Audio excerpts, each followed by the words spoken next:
To facilitate trade and commerce around the world, the International Chamber of Commerce (ICC) publishes a set of Incoterms, officially known as the International Commercial Terms.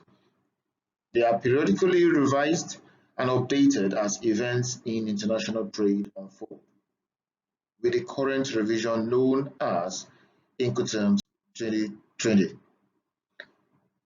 They are a voluntary, authoritative, and globally accepted text for determining the responsibilities of buyers and sellers for the delivery of goods under sales contract for international trade.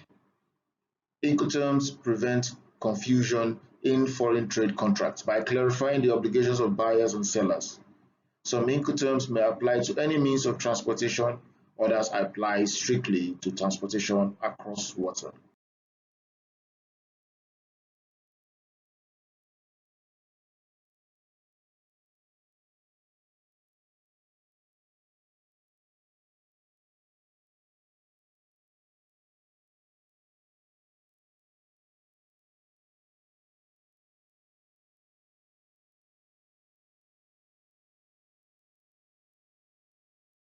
Before we continue, please don't forget to subscribe to this channel and press the bell for notification of good videos like this.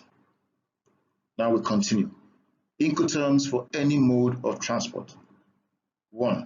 Ex-works, to named place of delivery. The seller's only responsibility is to make the goods available at the seller's premises. The buyer bears full cost and risk of loading and moving the goods from there to destination, including arranging for the export clearance. It is not recommended for international moves. Number 2, FCA, free carrier, to named place of delivery. Delivery is made either when goods are 1. Loaded on the means of transport provided by the buyer at the seller's stated location, or 2. When placed at the disposal of the buyer's carrier, cleared for export by the seller. From either point of delivery, the buyer bears the cost and risk of moving the goods to destination. The named place or address is required when FCA is used. Number 3, CPT, Carriage Paid To, named place of destination. The seller delivers and transfers risk of loss or damage by handing over goods to the carrier chosen by the buyer, cleared for export, who pays for moving the goods to the named place of destination. From the time the goods are transferred to the first carrier, the buyer bears the risk of loss or damage. Number 4, CIP, carriage and insurance paid to, named place of destination. The seller delivers and transfers risk of loss or damage by handing over goods to the carrier chosen by the seller, cleared for export, who pays for moving the goods to the named place of destination. From the time the goods are transferred to the first carrier, the buyer bears the risk of loss or damage. The seller, however, purchases cargo insurance through to the named place of destination. Number 5, DPU, delivered at named place, unloaded. The seller delivers when the goods, once unloaded from the arriving means of transport, are placed at the buyer's disposal at a place of destination. The seller bears all risk involved in bringing the goods and unloading them at the terminal at the named port or place. DPU is the only Incoterms where the seller must pay for unloading at destination. As seller is responsible for unloading the goods at destination, it is highly recommended to be as specific as possible about the named address or place of destination, as all costs through to unloading are for the seller's account. Number 6, DAP, delivered at place, to named address or place of destination. The seller delivers when the goods are placed at the buyer's disposal on the arriving means of transport, ready for unloading at the named place of destination or at the agreed point within that place, if any such point is agreed. The seller bears all risk involved in bringing the goods to the named place. Delivery and arrival at destination are the same. Number 7. DDP, delivered duty paid to named place of destination.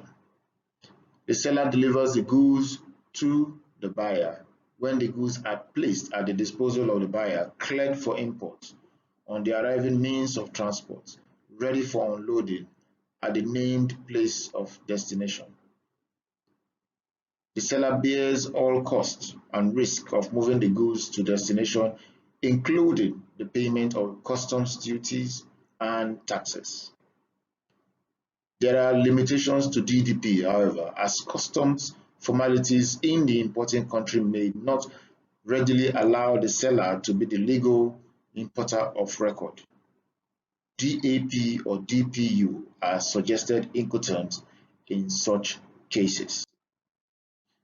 Now, these are Incoterms for sea and inland waterway transport. Number 8, free alongside, FAS, to named wharf or seaport.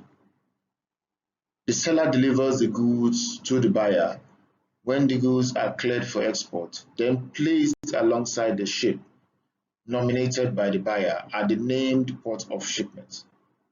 From that point, the buyer bears all cost and risk of loss or damage.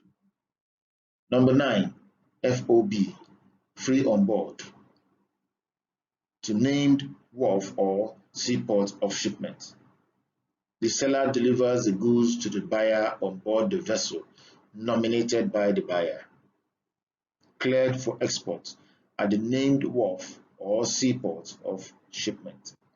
From that point, the buyer bears all cost and risk of loss or damage. Number 10, CFR, cost and freight, named port of destination. The seller delivers the goods to the buyer on board the vessel, cleared for export to the named port of destination. The buyer bears all risk of loss or damage once on board. Where more than one mode of transport is to be used, such as when goods are handed over to a carrier at a container terminal, it is highly recommended to use CPT instead. Number 11, and the last of the Incoterms 2020, CIF, cost, insurance and freight, to named port of destination. The seller delivers the goods to the buyer on board the vessel, cleared for export to the named port of destination. The buyer bears all risk of loss or damage once on board. The seller, however, purchases the cargo insurance to the named wharf or seaport of destination.